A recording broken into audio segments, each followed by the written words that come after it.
Tomo tercero de las visiones y revelaciones de la beata Ana Catalina Emmerich, la vida de Jesucristo y su Madre Santísima, desde el comienzo de la vida pública de Jesús hasta la primera Pascua. En este episodio 10 os leeré los últimos capítulos del 43 al 46 y como pongo la pantalla, quédate hasta el final, que tendrás un capítulo nuevo del siguiente tomo. Si es la primera vez que escuchas este podcast, al final te pongo la lista de reproducción completa en la pantalla para que puedas escucharlo desde el principio, y os lo subo todos los domingos a las 10 de la noche hora española. Además, si no estás suscrito o suscrita a este canal católico, me gustaría que te sumaras a esta pequeña familia, que activaras la campanita para que te llegaran las notificaciones de todos los vídeos que voy subiendo, y me ayudarías muchísimo con tus visualizaciones, con tus me gustas, comentarios, etc. Comenzamos como siempre invocando al Espíritu Santo. En el nombre del Padre, del Hijo y del Espíritu Santo. Oh Espíritu Santo, amor del Padre y del Hijo, inspírame siempre lo que debo pensar, lo que debo decir, cómo debo decirlo, lo que debo callar, cómo debo actuar, lo que debo hacer para gloria de Dios, bien de las almas y mi propia santificación. Espíritu Santo, dame agudeza para entender, capacidad para retener, método y facultad para aprender, sutileza para interpretar, gracia y eficacia para hablar. Dame acierto al empezar, dirección al progresar y perfección al acabar. Amén. Capítulo 43. He ahí al Cordero de Dios. Por la mañana, al despuntar el día, caminó Jesús hacia el Jordán, que podía distar de aquí 3 o más horas, en compañía de sus discípulos y de un grupo de personas que se le habían reunido. El Jordán serpentea en un ancho valle que sube durante media hora de camino a ambos lados. La piedra del Arca de la Alianza, que se hallaba en ese espacio cerrado, donde se celebró la fiesta antes descrita, estaba quizás a 1 hora del lugar del bautismo de Juan, yendo hacia Jerusalén. La choza del Bautista, entre las 12 piedras, estaba en dirección de Betábara, algo más al norte que la piedra del Arca. Las 12 piedras quedaban a media hora del lugar del bautismo en dirección de Gilgal, lugar situado al oeste de la altura, desde donde comienza un nuevo declive. Una hermosa vista se abarcaba desde la fuente de Juan a las laderas de ambas orillas, que eran muy fértiles y verdes. Una cinta de verdor verdaderamente hermosa, llena de frutales y de riqueza, bordeaba el mar de Galilea. Pero aquí había, como en Belén, más huertas de ajos, de pepinos, de las plantas durra y de praderas. Jesús había pasado ya la piedra del Arca y estaba como a 1/4 de hora de la choza de Juan, donde éste se hallaba de pie enseñando. Pasaba en ese momento por una estrecha abertura, por donde se podía ver a Juan desde lejos. Jesús no fue visible para Juan, más que por espacio de unos minutos. Juan se sintió impulsado por el Espíritu Santo. Señaló a Jesús, que pasaba, y clamó: «He ahí al Cordero de Dios que quita los pecados del mundo». Jesús pasó rodeado de sus discípulos, unos delante y otros detrás. Los que se habían añadido recientemente venían en el último término. La escena fue muy de mañana. Muchos corrieron hacia Jesús cuando oyeron clamar a Juan. Pero Jesús ya había pasado y ellos clamaban y vivaban y le glorificaban, ya sin poder alcanzarle. Cuando esa gente volvió, dijeron a Juan que muchos seguían a Jesús, porque habían oído que también los discípulos y de Jesús habían bautizado. ¿Y qué significaba eso? Juan volvió a decirles que él pronto dejaría ese lugar a Jesús, pues añadía que él no era sino su precursor y su siervo. Esto no les agradó mucho a sus discípulos, que se mostraban algo celosos de los de Jesús. Jesús torció su camino al noroeste, dejó a Jericó a la derecha y se dirigió a Gilgal, que está como a 2 horas de Jericó. Se quedó en alguno de esos lugares donde los niños le salieron al encuentro cantando alabanzas y entrando en las casas de donde sacaban a sus padres. Capítulo 44. Jesús en Gilgal. Gilgal se llama toda la comarca alta que está sobre el valle más profundo del Jordán, rodeada de riachuelos que corren hacia el río en un espacio de 5 horas de camino. Pero la ciudad a la cual llegó Jesús por la tarde se extiende desparramada entre muchos jardines por 1 hora de camino hacia el lugar donde bautizaba Juan. Jesús fue primeramente a un lugar sagrado delante de la ciudad, donde solían llevar a los profetas y a los grandes maestros. Era allí donde Josué comunicó a los hijos de Israel cosas que a él y a Eliezer había participado Moisés antes de su muerte. Eran 6 bendiciones y 6 maldiciones. El montículo de la circuncisión de los israelitas estaba cerca de este lugar, rodeado de una muralla. En esta ocasión vi la muerte de Moisés. Murió sobre una pequeña colina empinada que está en el seno de las montañas de Nebo, entre la Arabia y Moab. Las tiendas de los israelitas estaban situadas lejos de allí. Solo algunos puestos de vigilancia se internaban en el valle que rodeaba la montaña. La colina estaba cubierta de verdor, como de hiedra, que crece allí como matas semejantes al enebro. Moisés tuvo que subir a lo alto, agarrándose de esas plantas. Josué y Eliezer estaban con él. Tuvo allí Moisés una visión que los otros no vieron. Le dio a Josué un rollo donde había 6 maldiciones y 6 bendiciones que él debía hacer conocer a los israelitas cuando estuvieran en la tierra prometida. Luego los abrazó y les mandó alejarse de allí sin volver a ver su rostro. Después se hincó, alzó los brazos en oración y cayó muerto, inclinándose de un costado. He visto que la tierra se abrió allí mismo y volvió a cerrarse en una hermosa sepultura.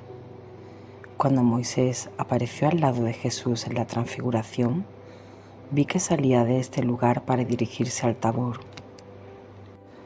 Las 6 bendiciones y las 6 maldiciones las leyó Josué al pueblo. En Gilgal esperaban a Jesús muchos amigos: Lázaro, José de Arimatea, Obed, un hijo de la viuda de Nazaret, y otros más. Había allí una posada donde lavaron los pies a Jesús y a sus acompañantes y les prepararon comida. Jesús predicó a las numerosas personas que se habían reunido allí, entre las cuales había muchas que iban al bautismo de Juan. El lugar era un puesto de baños y de purificaciones construido en la orilla del río, en un terreno en forma de terraza. Estaba cubierto con un lienzo y había allí lugares de esparcimiento con árboles, matas y diversas plantas alrededor.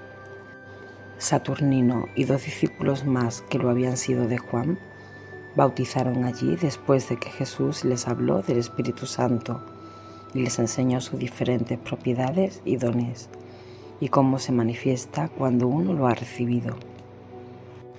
Al bautismo de Juan solía preceder una exhortación general y una declaración de arrepentimiento de los pecados con la promesa de enmienda, pero en el bautismo de Jesús había no solo la confesión general, sino que cada uno se confesaba individualmente y reconocía sus pecados principales y más graves.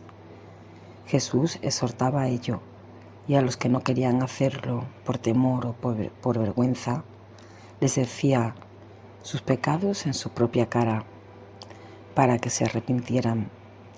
Jesús enseñó sobre el pasaje del Jordán y sobre la circuncisión que tuvo lugar allí, por lo cual se daba el bautismo en este lugar, y les dijo que se dejasen circuncidar en el corazón, renunciando al pecado y cumpliendo los mandamientos. Los bautizandos no entraban aquí en el agua, solo inclinaban la cabeza y no recibían todo un lienzo, sino solo un paño blanco sobre los hombros. Los discípulos que bautizaban no tenían recipiente con 3 salidas para el agua como el que usaba Juan, sino un vaso común, y la derramaban 3 veces con la mano sobre la cabeza. Jesús había bendecido el agua y echado en ella un poco de la misma con que se había lavado. Cuando estos bautizandos, que eran unos 30, fueron purificados, quedaron muy contentos y conmovidos, y decían que sentían en sí mismos al Espíritu Santo. Después de esto salió Jesús, entre cánticos de alabanza y con muchos acompañantes, hacia Gilgal, para celebrar el sábado en la sinagoga, que estaba situada en la parte oriental de la ciudad y era bastante grande y antigua. Era cuadrada, con los ángulos cortados, y tenía 3 pisos, donde estaban instaladas las 3 aulas de la escuela. Cada uno de estos pisos tenía una galería exterior para circular, y las escaleras corrían hacia arriba junto a los muros exteriores. En la parte superior y precisamente en los ángulos cortados había unos nichos donde se podía estar de pie y se alcanzaba a ver el paisaje a gran distancia. La sinagoga estaba libre a ambos lados y tenía parcelas de jardines alrededor. Delante de la entrada había un vestíbulo con una silla para enseñar desde ella, como en el templo de Jerusalén, y luego un patio con un altar al aire libre donde solían ofrecerse los sacrificios. Había aquí lugares cubiertos para las mujeres y los niños. Se veían vestigios de que había estado el Arca de la Alianza y de que se ofrecían sacrificios, por la semejanza de los arreglos con los del templo de Jerusalén. En el aula de la escuela del primer piso, mejor arreglada, se veía una columna octogonal en uno de los ángulos, con casilla en torno conteniendo diversos rollos escritos.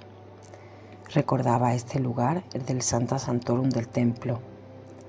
En la parte baja había en torno a la columna una mesa y se veía la bóveda donde estuvo el Arca de la Alianza.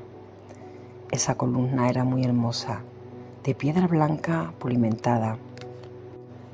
Jesús enseñó en la parte baja de la escuela, en presencia del pueblo, de los sacerdotes y de los ancianos y sabios. Les dijo que se habían puesto allí los primeros fundamentos del reino prometido y que luego se cometieron horribles pecados de idolatría, de modo que apenas había 7 justos en la ciudad, que Nínive era 5 veces más grande y se encontraron allí 5 justos, que Gilgal fue perdonada por Dios, pero que no desechasen ahora la realización de la gran promesa y del enviado prometido, que hicieran penitencia y se dejasen renovar por el bautismo. Mientras predicaba, tomó algunos rollos escritos y los leyó y explicó. Después pasó a enseñar en el segundo piso a los más jóvenes y luego a los niños en el piso tercero. Cuando descendió, enseñó también bajo una arcada a las mujeres y luego a las jóvenes. Habló de la castidad y de la continencia, del vencimiento de los deseos, de la decencia en los vestidos, de cubrirse la cabeza y los cabellos en el templo y en la escuela. Habló de la presencia de Dios, especialmente en los lugares sagrados, y de la presencia de los ángeles, que se cubren el rostro por reverencia en estos mismos lugares. Dijo que son muchos los ángeles que están en el templo y en la escuela, en torno de los hombres allí presentes, y explicó por qué deben las mujeres cubrirse los cabellos y la cabeza. Los niños trataban muy familiarmente a Jesús, los bendecía y los levantaba, y ellos se mostraban muy adictos a él. Aquí hubo en general grande alegría y contento con Jesús, y cuando dejó la escuela, cuando el pueblo clamaba, tanto los que iban delante como los que le seguían, decían: se ha cumplido la promesa, que permanezca con nosotros, que no se aparte nunca de nosotros esta bendición. Capítulo 45. El Sanedrín de Jerusalén. Después que Jesús enseñó, la gente quería traerle enfermos. Jesús les dijo que no era el lugar apropiado ni convenía por ahora, que debía partir, porque era requerida su presencia en otra parte. Lázaro y los amigos de Jesús volvieron, y Jesús dejó dicho a María Santísima donde deberían encontrarse antes de su partida para el desierto. El Sanedrín de Jerusalén tuvo de nuevo una larga sesión sobre Jesús. Había establecido por todas partes espías pagados que debían referir todo lo que sabrían de él. Este Sanedrín estaba compuesto por 71 miembros, entre sacerdotes y escribas. De ellos habían sido elegidos unos 20 y distribuidos en grupos de 5, con la misión de discutir y averiguar todo lo referente a Jesús y a su proceder. Buscaron los registros genealógicos y no pudieron menos que reconocer que José y María descendían de David y que la madre de María era de la raza de la tribu de Aarón. Pero decían que estas familias habían decaído y que Jesús se mezclaba con toda clase de gente de mal vivir. Se manchaba tratando con publicanos y pecadores y adulando a los esclavos. Sabían ya que Jesús había tratado familiarmente poco tiempo antes, en las cercanías de Belén, con los esclavos siquemitas que volvían del trabajo, y pensaban si no estaría tramando alguna conjuración con esa gente. Algunos decían entre sí que quizás era un hijo bastardo de algún rey, y que por eso hablaba de un reino y de la posibilidad de recuperarlo. Otros opinaban que debía tener una enseñanza secreta que no podía provenir sino del diablo, porque, decían, se retira a veces a solas y pasa las noches en el desierto o en una montaña. Todo esto lo habían espiado y averiguado. Entre estos había unos 20 miembros que conocían mejor a Jesús y a los suyos. Habían sido ya conmovidos por su trabajo y eran ocultamente sus amigos. En esta ocasión no se levantaron a contradecir a los demás, para poder así en secreto ayudar mejor a los amigos de Jesús, por medio de mensajes y de avisos. Finalmente, el consejo de los 20 miembros decidió adoptar una conclusión definitiva. Jesús no podía ser sino amaestrado por el demonio. Por otro lado, el bautismo que se dio en Gilgal fue también anunciado a Juan como una intromisión en sus derechos. Él le respondió, como siempre, con profunda humildad, que pronto tendría que dejar el lugar delante de su Señor, puesto que no era sino su precursor y su anunciador. Los discípulos de Juan no se dieron por satisfechos con esta respuesta. Jesús dejó a Gilgal con unos 20 acompañantes y caminó por el Jordán, pasando luego el río en una balsa de tablas. En el interior de la balsa había bancos para los pasajeros y en medio una gran artesa destinada a los camellos. De otro modo podían caer al agua a través de las tablas. Podían ponerse allí hasta 3 camellos por vez, pero ahora no había ninguno. Solo Jesús y los suyos ocuparon la balsa. Era de noche y por eso se hallaba iluminada por antorchas. Jesús enseñó por medio de la parábola del sembrador, que siguió explicando a la mañana siguiente. La pasada del río duró un cuarto de hora, porque era torrentoso en este punto. Se dirigieron primero hacia arriba y luego se dejaron llevar por la corriente. El Jordán tiene particularidades curiosas. En algunos lugares no es posible pasarlo por no haber vado alguno por las rocas escarpadas de ambos lados. A menudo tuerce de modo que parece atravesar una ciudad y luego desvía su curso. Corre entre rocas y piedras, unas veces turbio, otras claro, según el terreno que atraviesa, y tiene muchas isletas en su curso. Tiene también algunas cascadas. Sus aguas son suaves y templadas. En la orilla opuesta había casas habitadas por publicanos, porque venía una calle principal desde la comarca de Quedar, donde se abría un valle. Jesús entró en casa de publicanos que habían recibido ya el bautismo de Juan. Muchos de sus acompañantes se extrañaron de su familiaridad con esa clase de gente y se mantenían a distancia por temor de contaminarse. Jesús y los suyos fueron servidos muy humildemente por estos publicanos.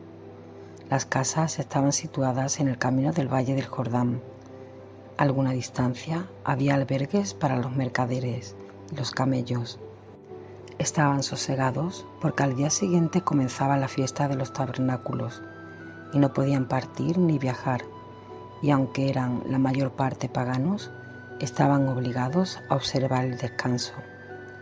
Los publicanos preguntaron a Jesús qué debían hacer con las ganancias ilícitas que poseían. Les dijo que las llevaran al templo, que debían entenderse espiritualmente de su iglesia y de la comunidad cristiana. Les dijo que comprasen con ellas un campo para las viudas pobres cerca de Jerusalén. Les explicó el porqué de esto, relacionándolo con la parábola del sembrador que expuso nuevamente. Al día siguiente, fue Jesús con ellos alrededor de la playa enseñando diversas aplicaciones de la parábola del sembrador y de la futura cosecha. Esto lo dijo porque era también una fiesta de la cosecha de frutas y de la vendimia. Continuó Jesús su camino a través del valle. A ambos lados se extienden por media hora de camino, en lo alto y en lo bajo, casitas o chozas donde se celebra la fiesta de los tabernáculos. El camino llevaba a Dibón, de la cual parecía eran estas las primeras casas. Al lado de ellas se veían por doquier chozas verdes levantadas con ramas de árboles, adornadas con hojas, frutos y racimos de uvas. A un lado del camino estaban las chozas para las mujeres, separadas, y de otro lado las chozas para los sacrificios de animales. Traían toda clase de alimentos y se veían niños en grupos que iban de una choza a otra, tocando instrumentos de música y cantando. Estaban adornados con coronas y flores y tocaban unos instrumentos triangulares con anillos que sonaban, otros un instrumento triangular de cuerdas e instrumentos de viento que tenían cañitos retorcidos. Jesús iba de un lado a otro enseñando. Le trajeron, así como a sus discípulos, algunos alimentos, por ejemplo, uvas sobre palos llevados entre dos. Al final de esta hilera de casas, entró Jesús en una posada cercana a la grande y hermosa sinagoga de Dibón, que estaba situada entre estas casas y la ciudad, en un amplio lugar del camino rodeado de árboles. Habló del bautismo y de la proximidad del reino de Dios, de la fiesta de los tabernáculos y del modo de festejarla aquí, diciéndoles que mezclaban algunas cosas paganas con el rito de la fiesta. En efecto, vivían allí moabitas y ellos se habían mezclado con esa raza. Cuando salió Jesús de la sinagoga, encontró que habían traído a muchos enfermos en andas y carretillas. Estos enfermos clamaban: «Señor, eres un profeta, tú eres un enviado de Dios, tú nos puedes ayudar». Sanó a muchos. Por la noche se le dio a Jesús y a los suyos una gran comida en la posada. Estaban presentes muchos mercaderes paganos, ya que hablaba de la vocación de los gentiles y de la estrella aparecida para llamar a los Reyes Magos que vinieron a adorar al niño recién nacido. Por la noche Jesús abandonó el lugar y se fue solo a orar en un monte. Citó a sus discípulos para reunirse a la mañana siguiente en el camino al otro lado de Dibón. Esta localidad está a 6 horas de distancia de Gilgal. Es una comarca con muchas fuentes de agua y praderas, y por esto se ven muchos jardines y casas con terrazas. Está en el valle, pero se ven edificios en las laderas de la montaña. De allí Jesús se dirigió a Sucot. Cuando llegó por la tarde a esta ciudad, se juntaron muchas gentes a él y también muchos enfermos de los alrededores. Jesús enseñó en la sinagoga y por medio de Saturnino y de otros discípulos hizo bautizar a las gentes. Estos bautismos tuvieron lugar en la fuente de una roca que se abría en una cueva que miraba al occidente en dirección al Jordán. El río no se podía ver porque había otra montaña por medio. Con todo, esa agua era del Jordán, porque sus aguas corrían hondas hasta allí.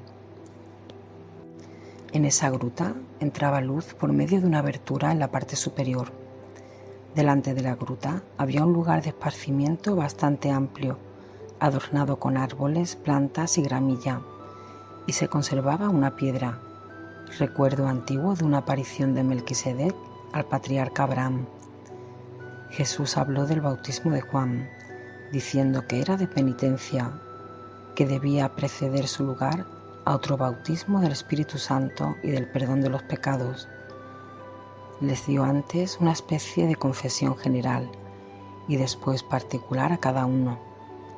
A algunos les dijo sus pecados para humillar su obstinación. Ponía las manos sobre ellos en señal de absolución. Los bautizandos no eran sumergidos en el agua. Había sobre esa piedra un recipiente y ellos, descubiertos hasta los hombros, inclinaban las cabezas sobre la fuente y recibían el agua. El bautizador derramaba 3 veces el agua que sacaba con las manos de la fuente. De este modo fueron bautizadas muchas personas. Abraham había vivido en Sucot con su nodriza Maraha y tuvo campos en 3 lugares. En este mismo lugar tuvo ocasión de dividir tierras con su pariente Lot, y Melquisedec vino por primera vez a ver a Abraham al modo como los ángeles solían venir a él. Melquisedec le mandó a hacer un sacrificio triple de palomas, pájaros con picos largos y otros animales. Le anunció también que vendría a él de nuevo para ofrecer un sacrificio de pan y vino. Le enseñó cosas que debía pedir y por las cuales debía orar, y le anunció lo que iba a suceder con Sodoma y Gomorra. He visto que también Jacob tuvo sus tiendas en este lugar. Capítulo 46. Jesús en Corazín, Aruma y Betania. Desde Sucot dirigió Jesús sus pasos hacia la gran Corazín, que era el lugar a donde había citado a María y a las santas mujeres, en un albergue de sus cercanías. De camino pasó por Gerasa, donde celebró el sábado y después se dirigió a una posada casi en el desierto, a unas horas de camino del mar de Galilea. Esa posada estaba adornada para la fiesta de los tabernáculos y los dueños vivían allí cerca. Las santas mujeres la habían ya alquilado de antemano y adornado. La comida la hacían venir de Gerasa. Estaban allí presentes la mujer de Pedro con otras, entre ellas Susana de Jerusalén, pero no la Verónica. Jesús habló a solas con su madre diciéndole que iba a Betania y luego al desierto. María estaba preocupada y seria y le rogó que no fuera a Jerusalén porque había sabido lo que el gran consejo maquinaba contra él. Más tarde he visto a Jesús enseñando desde la altura de una colina donde se acostumbraba a hacerlo, para lo cual habían dispuesto un asiento. Se había reunido mucha gente de los alrededores y he visto unas 30 mujeres que ocupaban un sitio aparte. Después de la enseñanza, dijo a los suyos que él se apartaría de ellos por algún tiempo, que podían separarse hasta que le volviesen a ver. Lo mismo dijo a las mujeres. Habló del bautismo de Juan, que debía cesar muy pronto, y predijo las graves consecuencias que sufrirían él y todos los que le seguían.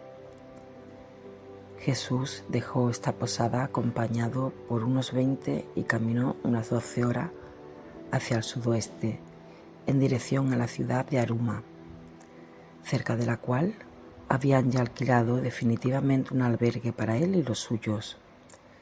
Marta, a quien por primera vez veo junto a las santas mujeres en este viaje a Gerasa, lo había arreglado ya de paso. Los dueños vivían en las cercanías y los gastos los sufragaban los amigos de Jerusalén. Las mujeres indicaron a Jesús esta posada antes de su partida. Aruma está como a 9 horas de Jerusalén y a 6 de Jericó.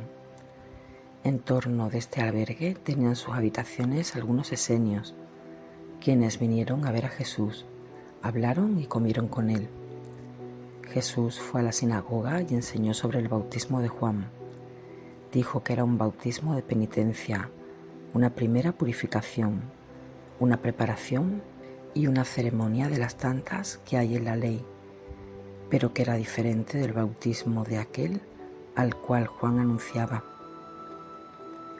He visto que los bautizados por Juan no fueron rebautizados sino después de la muerte de Jesús y de la venida del Espíritu Santo en el estanque de Beseda. Los fariseos preguntaron aquí por las señales con las cuales reconocerían al Mesías que debía de venir, y él se las dijo. En este lugar habló de los matrimonios mixtos con los samaritanos. Aquí he visto a Judas Iscariote entre los oyentes de Jesús. Vino solo a escuchar su predicación y no con los discípulos. Después de haber oído por 2 días la predicación de Jesús y de haber charlado sobre ella con los fariseos que la contradecían, fue a una población cercana, algo desprestigiada, donde se entretuvo en hablar a propósito de dicha predicación contra un hombre piadoso que vivía en este lugar y que invitó luego a Jesús a su casa. Judas se ocupaba de diversos negocios y escrituras y hacía toda clase de servicios por todas partes. Cuando Jesús llegó con sus discípulos a este lugar desprestigiado, aunque tenía nuevas edificaciones, Judas ya no estaba allí. Herodes tenía un castillo a sus alrededores. Debe haber acontecido algo aquí con los benjamitas, pues había un árbol cercado por una muralla, al que nadie se atrevía a acercarse. Allí habían ofrecido sacrificios Abraham y Jacob, y se habían separado Esaú y Jacob después de sus diferencias por cuestión de la primogenitura. Isaac vivió entonces en Sichar. El hombre a quien visitó ahora Jesús se llamaba Jairo y era de los esenios casados, pues tenía mujer y varios hijos. Los varones se llamaban Amón y Caleb. Tenía también una hija a la cual Jesús curó más tarde. Este no era el Jairo a quien se refiere el Evangelio. Era un descendiente del esenio Chariot, que había fundado los monasterios de Belén y de Masfa. Sabía muchas cosas sobre los padres de Jesús y la infancia de éste. Salió al encuentro de Jesús con sus hijos humildemente. Este hombre era tenido por el principal de este pueblo despreciado y lo gobernaba con amor. Cuidaba a los enfermos, enseñaba a los ignorantes en determinados días, porque no había aquí ninguna escuela ni sacerdote encargado. Se ocupaba también de los niños y de los pobres. Jesús habló aquí como de costumbre del bautismo de Juan, como un bautismo de penitencia y de la proximidad del reino de Dios. Luego fue con Jairo, a donde estaban los enfermos y los consoló, aunque no sanó a ninguno. Les prometió, empero, que volvería dentro de unos 4 meses y los sanaría de sus dolencias. Recordó en su enseñanza algunos hechos acontecidos allí, como la separación por enojo de Esaú de su hermano Jacob y las razones por las cuales era despreciado este lugar. Señaló la bondad del Padre Celestial que prometió a todos y se ha cumplido, la salud para quienes creyesen en el Evangelio, se dejasen bautizar e hiciesen penitencia. indicando cómo la penitencia repara las consecuencias de las malas obras. Hacia la tarde se dirigió con Jairo y sus hijos a Betania. Jairo y sus hijos se volvieron a mitad de camino y los discípulos siguieron a Jesús. En un albergue cerca de Betania, habló Jesús con sus discípulos largamente sobre los peligros y tribulaciones que les esperaban, así como a todos los que le seguirían más tarde sus pasos. Les dijo ahora que podían dejarle y mientras tanto pensasen seriamente si podían seguirle y perseverar con él en el futuro. Lázaro vino a su encuentro.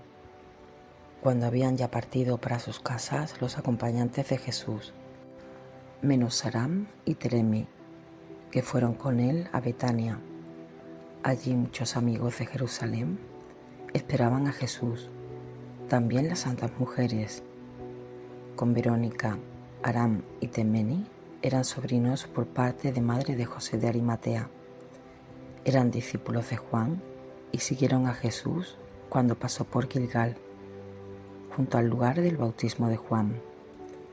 Jesús enseñó en la casa de Lázaro, hablando del bautismo de Juan y del Mesías, de la ley y su cumplimiento, de las sectas de los fariseos y de su modo de ser. Dos amigos de Jesús habían traído varios rollos de escritura y él les explicó algunos pasajes de los profetas que se referían al Mesías. En esta explicación no estaban presentes todos, sino Lázaro y algunos íntimos. Jesús habló de su futura residencia y los amigos le dijeron que no se estableciese en Jerusalén, donde se tergiversaba todo lo que él decía y enseñaba. Le proponían Salem, donde había pocos fariseos. Jesús dijo algo sobre estos lugares y sobre Melquisedec, cuyo sacerdocio debía tener ahora su cumplimiento. Dijo que éste había merecido y visitado todos los lugares que había establecido su eterno Padre, para ser recorridos por su divino Hijo. Les dijo que a menudo estaría junto al lago de Genesaret. Esta conversación tuvo lugar en un sitio retirado, donde había cuartos y lugares de baños. Jesús habló también con las mujeres en un cuarto que había sido de Magdalena, cuyas ventanas daban a la calle que llevaba a Jerusalén. Lázaro trajo, por deseo de Jesús, a María la silenciosa y la dejó allí con las otras mujeres, retirándose. Las otras paseaban entre tanto en la antesala. La conducta de la silenciosa fue en esta ocasión diferente de la anterior. Se echó a los pies de Jesús y los besó. Jesús la dejó hacer y luego la levantó de la mano. Habló nuevamente mirando a lo alto, cosas muy elevadas y profundas, con un modo muy sencillo. Habló de Dios y de su Hijo y de su reino, como hablaría una hija de campesinos del padre de su Señor y de su herencia. Su hablar era como una visión, pues todo lo que decía lo veía delante. Habló de las grandes culpas y faltas cometidas por los siervos y siervas, y cómo ahora manda el Padre a su propio Hijo para que repare y pague las deudas de sus siervos. Cómo le recibirían mal y le harían morir con grandes dolores, y cómo debía con su sangre salvar y fundar su reino, pagando las deudas de sus siervos y hacerlos herederos del reino e hijos de Dios. Dijo todas estas cosas de modo muy natural. La silenciosa se alegraba a veces y otras se lamentaba de ser también ella una sierva inútil y mala, compadeciendo los grandes trabajos del Hijo del bondadoso Dios que lo enviaba. Se lamentaba de que los siervos no entendieran esto, que era tan natural y que así debía ser. Jesús habló de la resurrección, cómo el Hijo iba a visitar a los detenidos en las cárceles subterráneas para consolarlos y libertarlos, y una vez rescatados, subir con ellos al Padre Celestial, y como todos los que no quieren reconocer esta redención y siguen obrando el mal, serán arrojados al fuego. cuando venga de nuevo a juzgar. Después habló de Lázaro y de su muerte y resurrección. Sale de este mundo y lo ve todo.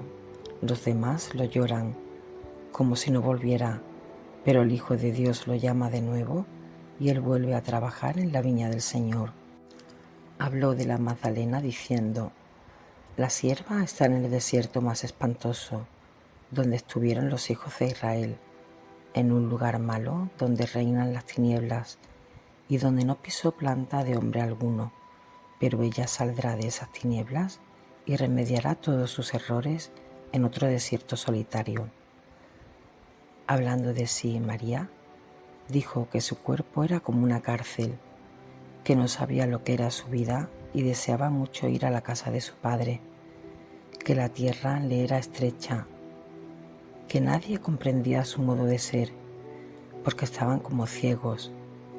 Añadió que no obstante quería quedar aquí por amor a Dios y esperar, que no merecía cosa mejor por otra parte. Jesús le habló lleno de amor y consolándola le dijo: tú irás a la casa de mi Padre después de la Pascua, cuando yo vuelva aquí de nuevo.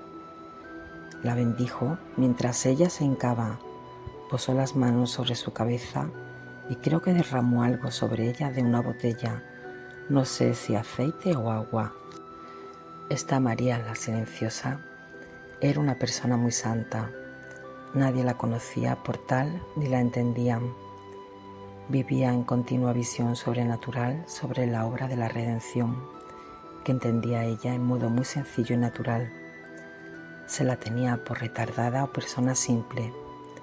Jesús le dijo el tiempo de su muerte y cómo iría a la casa de su Padre Celestial, y ungió su cuerpo para la sepultura. De esto debe entenderse que conviene tener más atención con el cuerpo de lo que piensan los hombres. Jesús acude a María la silenciosa porque, siendo tenida por retardada, quizás la privaran de los cuidados con que solían embalsamar a los difuntos. La santidad de esta persona era oculta y misteriosa. Jesús dejó a la silenciosa y ella volvió a sus departamentos. Jesús habló aún con los hombres sobre el bautismo de Juan y el bautismo del Espíritu.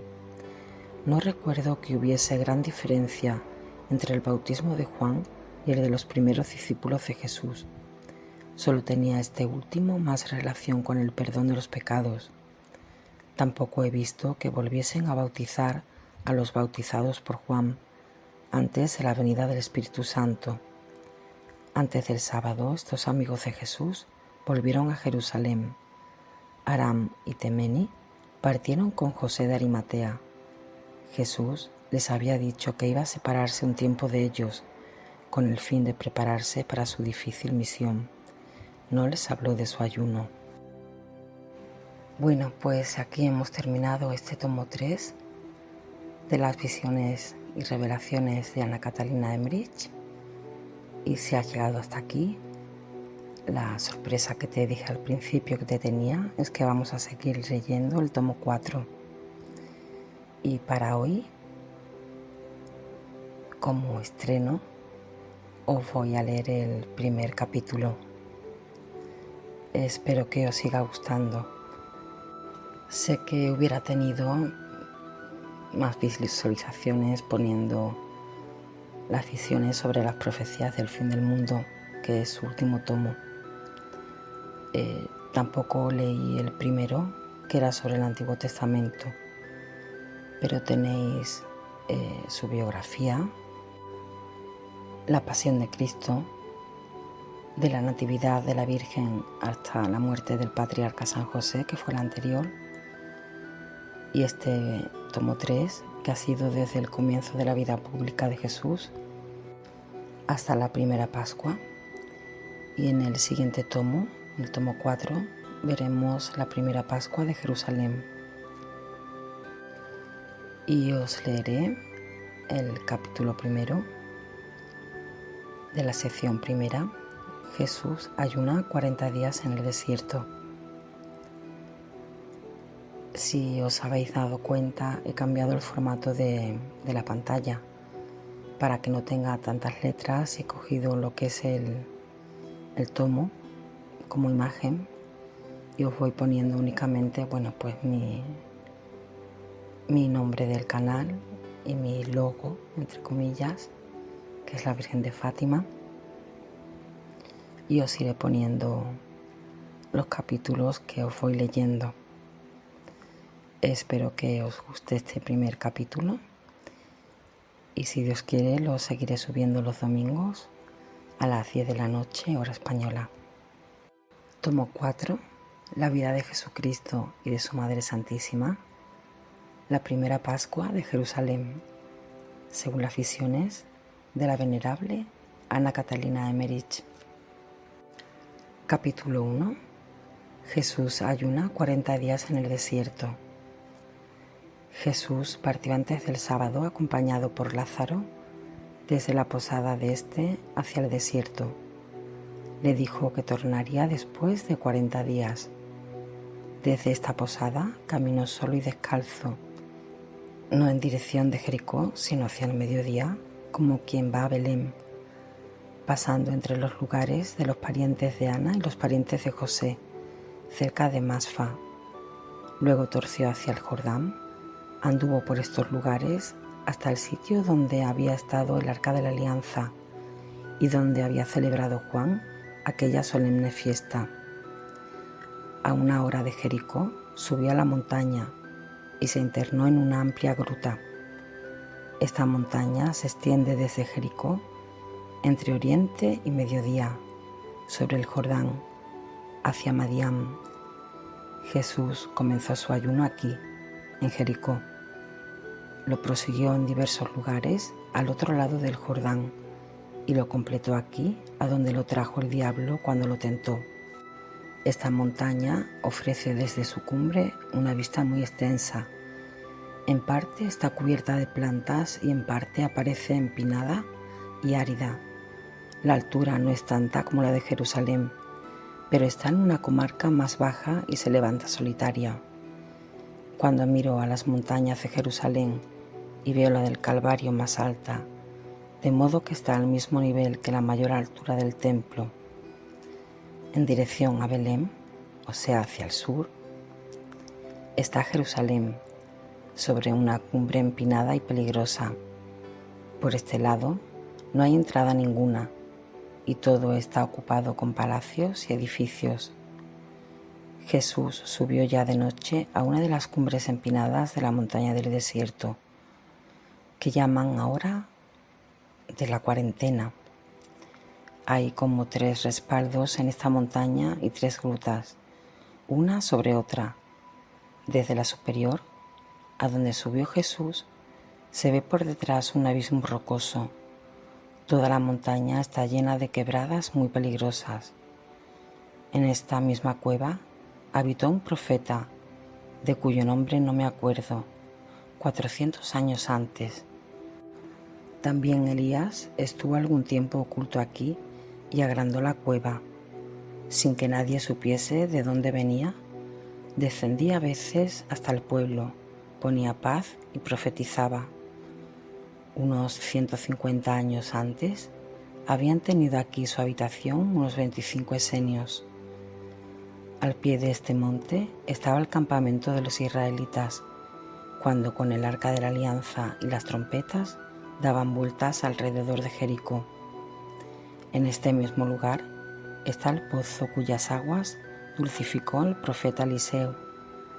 Santa Elena hizo arreglar estas cuevas en forma de capillas, y yo he visto una vez, en una de estas capillas, un cuadro que representaba la escena de la tentación. En la parte de arriba hubo también en otros tiempos un convento. Yo no acababa de comprender cómo pudieron llegar los trabajadores hasta la altura del monte donde estaba este convento. He visto que Santa Elena edificó muchas capillas en estos y otros santos lugares. También levantó una capilla sobre la casa paterna de Ana, a unas 2 horas de Séforis, donde sus padres tenían otra casa.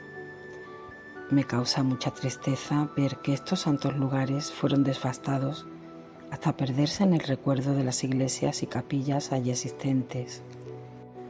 Cuando yo era niña e iba antes del amanecer por entre la nieve de la iglesia de Coesfeld, veía todos estos lugares muy claramente y veía también que a veces personas piadosas, para evitar que los soldados y guerreros los devastaran, se interponían y se echaban al suelo delante de sus espadas. Las palabras de la Escritura «fue llevado por el Espíritu al desierto» significan el Espíritu Santo que había descendido sobre él en el bautismo, ya que Jesús como hombre dejaba que todo sucediese en él como tal, lo movió ahora a ir al desierto para prepararse a su misión y a sufrir como hombre delante de su Padre Celestial. Jesús oraba en esa cueva arrodillado, con los brazos extendidos a su Padre Celestial, para tener fuerza y consuelo en todos los sufrimientos que les estaban reservados. Veía delante de sí todos los futuros sufrimientos y pedía fuerzas a su Padre para cada uno de ellos. Tuve en esta ocasión cuadros de sus dolores y he visto que recibía fuerza, constancia y mérito para cada uno de ellos. Una gran nube blanca, del tamaño de una iglesia, se posó sobre él y por cada una de sus oraciones bajaban ángeles que tomaban forma humana. Le honraban, le daban ánimo, consuelo y promesa de ayuda. Conocí que Jesús pidió aquí y consiguió para cada uno de nosotros toda ayuda, constancia, victoria y consuelo en nuestras penas y tentaciones, que compró para nosotros con sus oraciones el mérito y la victoria, que preparó allí todo el mérito de las mortificaciones y ayunos, y que ofreció a Dios Padre todos sus trabajos y padecimientos para dar mérito y valor a todos los padecimientos y penas de espíritu de los que creerían en Él. Conocí el tesoro que Jesús instituyó para la Iglesia y que se abrió en los 40 días de su ayuno. Vi a Jesús sudar sangre en esta oración. Jesús bajó de nuevo de esta montaña hacia el Jordán, entre Gilgal y el lugar del bautismo de Juan, que estaba más al sur, como a 1 hora de camino. Pasó solo en una balsa del río, que era estrecho en este punto, y caminó dejando a su derecha a Betábara y varios caminos reales que llevaban al Jordán. Seguía por senderos de montaña a través del desierto, internándose entre el este y el mediodía. Llegó a un valle que va hacia Callirroche, pasando un riachuelo, y se dirigió a una ladera de la montaña, más al oeste, donde está Jatza, en un valle. En este lugar habían los israelitas vencido al rey amonita Sichón. En esta guerra había 3 israelitas contra 10 y 6 enemigos, pero sucedió un prodigio. Vino sobre los amonitas una tormenta y un ruido espantoso que los puso en fuga y los derrotó. Jesús estaba ahora sobre una montaña muy agreste. Era todo aquí más salvaje que en la montaña cerca de Jericó, que estaba como enfrente, dista del Jordán 9 horas de camino. Terminado aquí el primer capítulo de este 4º tomo. Os espero, si Dios quiere, el próximo domingo a las 10 de la noche, hora española,